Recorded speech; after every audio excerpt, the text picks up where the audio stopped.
And this is the NFL Premium Podcast with Jake and Austin. And the game of the week is Packers versus Falcons. The game we'll be talking about is the Falcons-Packers game. Just finished up. What a wild game, right? Crazy. Insane. How is it that close, man? It shouldn't have been, is what it should have. But it should have been a Falcons win. That's what it should have been. It's if you think about it, all it takes is, I guess, that interception and that missed field goal. We're talking a whole different game. Yeah, and those two retarded onside kicks, you get rid of those ideas, and yeah, both were failures. Let's get into that later. That was just ridiculous. I don't even know why the Falcons in general did those at the very end. They should have just made the Packers drive. But final game score of 43-37. After halftime, did you even think the score was going to be like this? What was it, 31-7? You know, at the beginning of the game when it started, I'm like, this game's either going to go one or two ways. They're going to be really close or it's going to be dominated. Like, as soon as the game started, I'm like, all right, Packers got it, dominated. You were thinking Philly, you were thinking Panthers, you were thinking all of that. Right? I was thinking everything. And then all of a sudden, just here comes the offense of the Falcons, but there's where's the Packers defense all night? It seems like they were playing defense the whole time. Who are you covering? One guy and you can't do it? You don't have a running game to worry about. You don't even have a tight end to worry about on the team. You got to cover one guy who just came back and just had his best game and follows up with even a better game. Julio Jones? Yep, and he steals the night away. Because last week when they played the Cardinals, he just tore apart what would be arguably one of the best corners in the league in Patrick Peterson over, I think it was like 189 yards. It was, I don't even know how that even happens. You were thinking, oh, that's just a fluke game. Even though Julio Jones, in my opinion, is one of the better wide receivers in the league. I thought, no way he's going to do that. Even though this Packers secondary is not functioning as well as it has been since the Super Bowl year with Nick Collins, Tramon Williams, and I guess Sam Shields, when they're all working together, and you were thinking that's their defense right there. Julio Jones, well, I can't even remember the stat. It's right up here. 11 receptions, 259 yards. That's ridiculous. And as soon as he goes out, Roddy White takes his place and jumps right in and takes over. Yeah, with that touchdown at the very end. I mean, don't take anything away from Jordy Nelson, which had, 8 receptions, 142 yards, 2 touchdowns. I mean, one of those was that big pass play to kind of help the Packers. You know, after they didn't score, they went on that scoring drought in the second half. That really kind of, I guess, energized them a little. But when you're talking a game that has the leading rusher with only 15 yards, you're thinking like, well, they kind of made him one-dimensional. Even though a lot of the rushers for the Atlanta Falcons were getting their dues in and they were having their small 3 or 4 yard gains, and then Steve Jackson maybe breaking an 8 yard gain, and it was doing decent but not well enough to support it, and they just sold out almost on the pass. The problem is they were playing from behind, so they really couldn't go to the rush. ground Yeah, much, but go to the ground. The pass was so effective. I mean, no one, who's covering who? I mean, like they said, he was open on every play by at least 4 or 5 yards wide open. That one touchdown play that he had where Sam Shields, where he completely turned the back to Julio Jones. I was thinking, when the play started, he was looking around like he didn't even know where he was. Then he didn't even know where the ball was in the end. He's looking back, he's looking forward, he's looking left, right. It was ridiculous. I was thinking, I'm like, double cover this guy, and I don't understand. And the Roddy White touchdown. Well, we're just gonna let Roddy White run free. No one picks him up. He's just gone. It just was a mangled game all in general.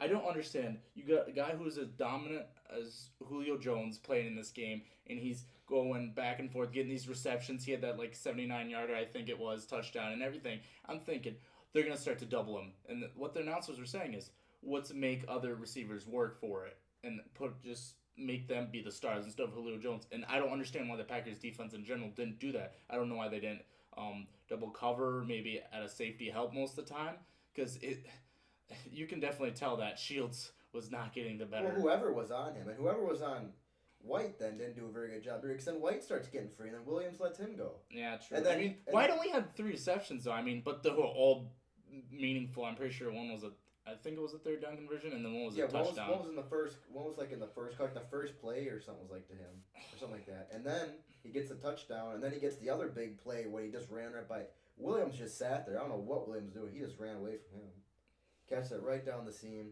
So, and then you look at the game perspective. You go, well, how did this happen?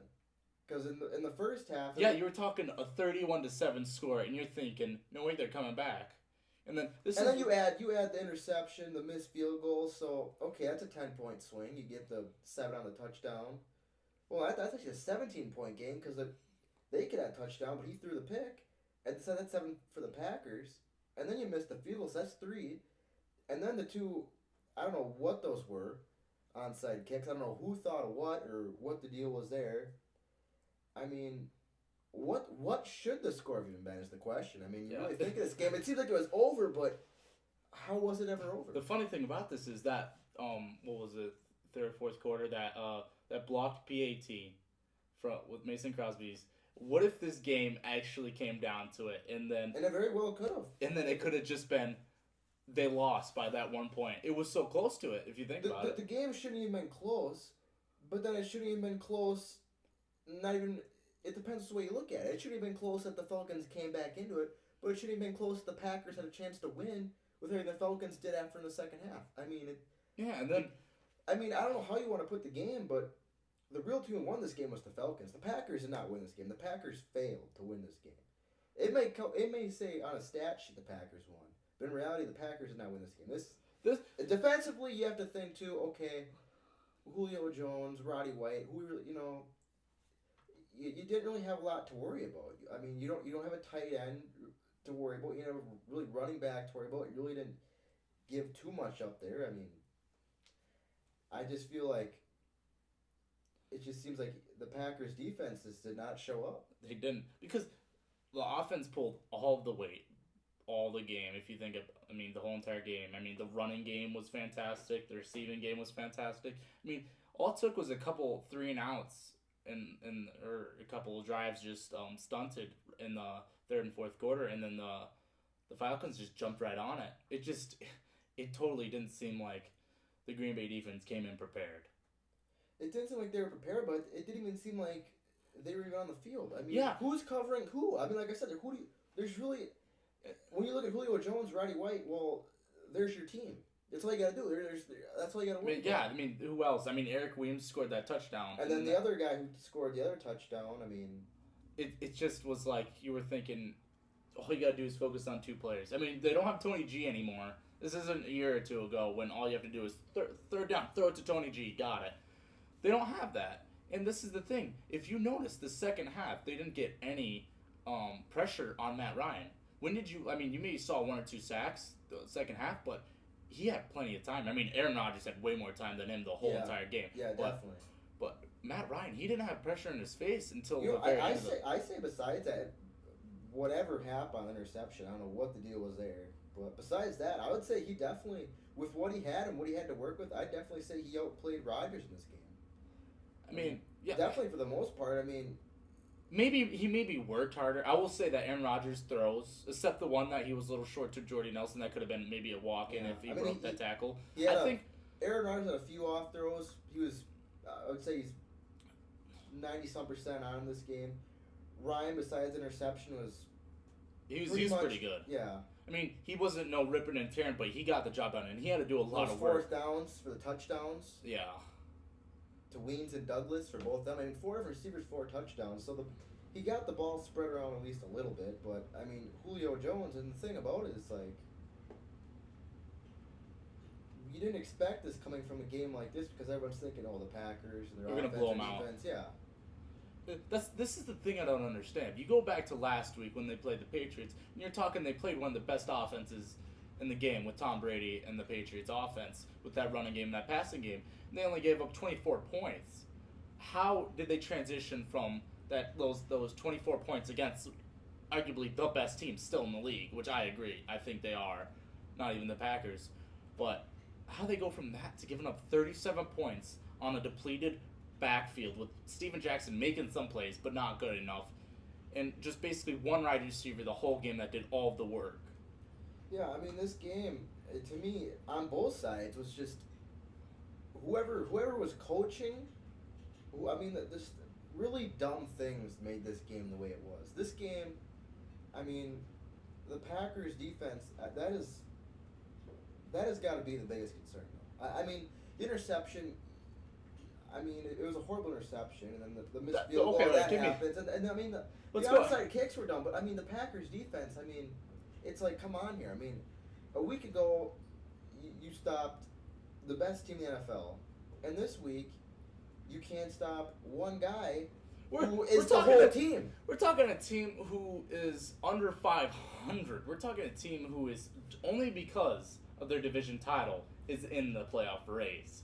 We're talking a team who had some of the worst losses of the year, getting blown out, even at home, and they put up 37 points against this Packer defense. You know, and the thing I can't believe either is the whole game. It's like you're thinking, yeah, okay, it starts. It could be a close game, or the Packers will dominate and win, and then it looks like, yeah, obviously the Packers is the thing in the bag. But the other thing you got to remember too is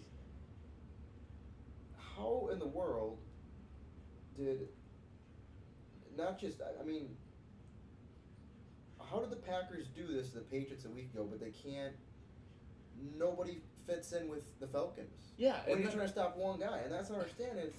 It's like I said, how did the Falcons just, where did this offense come from? Yeah. Because the game was over. It should have been over. It should have been over, and then it should have been over for the Packers because the Falcons should have had it. I mean, both teams blew this game in different ways. Yeah, and well, if you listen to the press conference after, Mike McCarthy talking about, I mean, he may be proud of his team, but he also said their defensive miscues. You could tell that there was defensive miscues with that fourth down, I think it was, or was it third down, when they just let Julio Jones run free right in the middle, that short slant. How they just let that. I'm pretty sure it was a fourth down. He was wide open every play. Every play, he had at least 5 yards to work with. Yeah, I mean, he did run some excellent routes, and I will say about half his Even plays. Roddy White was wide open on plays. And yeah. leaving both them guys wide open, that's all you have to do. It was just dysfunction. If you know, that secondary was not prepared. I mean, no, and people were looking around like they didn't know who were, this is the thing. Building on that, all 3 timeouts, second half, were all defensive timeouts. They just couldn't get together. That defense, if they play like they did then, Packers are not a championship team. They need to make sure that performance doesn't happen again. And then I hear too. I don't know if you heard this, but I heard at the end like, Clay Matthews, the best of the Packers defense, the best player. I'm thinking to myself, I'm like, that's interesting because here's a guy who is just this entity of the Packers defense, the entity of the whole team. But what does he really get done? I mean, he can't cover anybody. He doesn't. I mean, maybe he got lucky on that sack because the reason he got the sack was because. You talk about when he worked back in. What was it, third? No, because Ryan stepped up and then Ryan stepped back and then he moved that little cornered himself and then Matthews jumped on his back for the sack. Oh yeah, where he got him around the neck. I was actually surprised. I thought they were gonna call that when he grabbed him around the neck. Because he threw him down too. Yeah. There was a couple, and then he had the other that looked like roughing the passer when he picked Ryan up. He threw him to the ground. Remember that? I'm like, that should be a call. And then I even thought I saw the Packers offsides 1 or 2 other times in the game. Yeah, I did see them jump into a neutral zone. You see the one in the beginning, very early in the game. Did you see that one? They didn't call him it was off. And then I don't know. The whole game to me just never seemed like either team just had anything under control. It seemed like the whole game was just a free for all. Yeah, because it seemed like Packers control the game, and then second half it seems Atlanta Falcons got it, control the game. It was 2-sided between halves. If they didn't have that huge lead in the beginning, we'd be talking about a different scenario. But then again, if the Falcons didn't do what they do in certain situations, the Falcons, I mean, they could have won the game by 2 or 3 touchdowns in some of those situations. Like I said, that 17-point swing on who knows? I mean, those onside kicks, I don't understand what in the world you're doing. I mean, especially with the time you have left. You have time, and your defense is starting to play better. And not only that, but if you stop them, guess what? You have less field to go for your offense, which is on fire. Why would you want them